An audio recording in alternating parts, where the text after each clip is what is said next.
Hi అండి, అందరూ ఎలా ఉన్నారు? అందరూ బాగున్నారా? నేనైతే చాలా బాగున్నానండి. అనుడికి మీకు ఘన స్వాగతం. ఈరోజు గారెలు ఎలా చేసుకోవాలో నేను చూపించబోతున్నాను. అలాగే 4 పచ్చిమిరపకాయలు ఇలా వేసేసుకున్నానండి. 4, 5 పచ్చిమిరపకాయలు వేసేసుకోండి.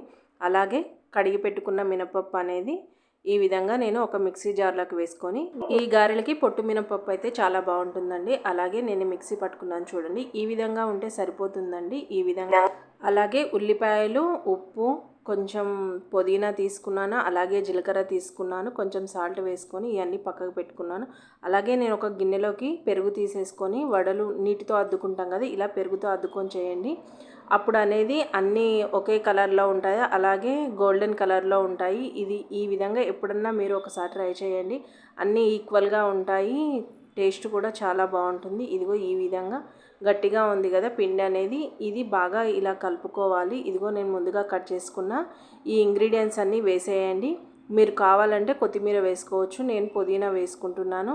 ఈ విధంగా వేసేసుకొని బాగా కలపండి. ఇలా కలపడం వల్ల ఏమవుతుందంటే కొంచెం గాలి పోయి మనం వడ అనేది కొంచెం పొంగుతూ ఉంటుంది. ఇది అప్పటికప్పుడు చేసుకొని ఎంచక్క స్నాక్ లాగా పిల్లలకైనా ఇవ్వచ్చు, లేదంటే ఇట్లాంటి ఫెస్టివల్స్ ఏమన్నా వస్తే చికెను గారె అనేది సూపర్ టేస్ట్ కాంబినేషన్ బాగుంటుందండి. ఈ విధంగా చక్కగా ఇలా బురుగ్గా ఉండాలి, ఈ విధంగా కలుపుకోవాలి. మనకి జోరుగా అనిపించినా కొంచెం వరిపిండి అనేది వేసుకోవచ్చండి.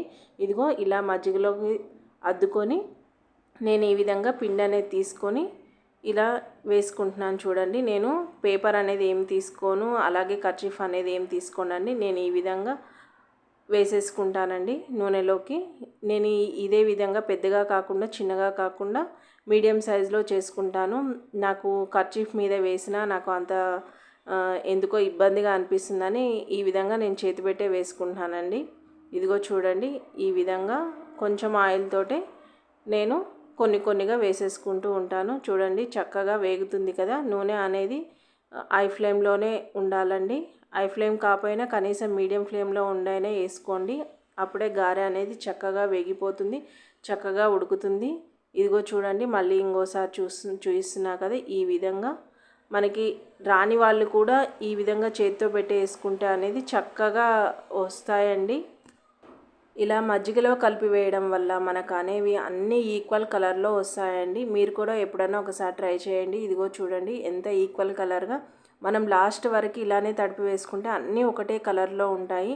నేను ఎప్పుడన్నా కావాలంటే ఇలానే ట్రై చేస్తూ ఉంటాను. ఇదిగో వేగిపోయాయి కదా, ఒక ప్లేట్లోకి అనేది పక్కకి తీసేసుకుంటున్నాను. అలాగే ఒక చికెన్ కాంబినేషన్ తోటి తినేసేయండి. చిల్లుగారె చికెన్ కాంబినేషన్ చాలా బాగుంటుందండి. ఎప్పుడన్నా ట్రై చేయండి వీలు అయినప్పుడు. ఎలా ఉందో కంపల్సరీ కామెంట్ చేయండి. నచ్చితే లైక్ చేయండి, షేర్ చేయండి, కామెంట్ చేయండి. అలాగే ఆయిల్ కూడా చూడండి, అసలుకి చేతికి ఏమీ అంటుకోవట్లేదు. ఇలాగే తక్కువ ఆయిల్ తోటి మనకి ఇష్టమైన వంట అనేది చేసుకోవచ్చు. సబ్స్క్రైబ్ చేయండి, పక్కనే ఒక బెల్ ఉంటుంది, బెల్ కొట్టేసేయండి. నేను ఏ విధమైన పోస్ట్ చేసినా మీకు వెంటనే నోటిఫికేషన్ ద్వారా అందుతుందండి. అంతేనండి. Bye, have a nice day. Bye bye.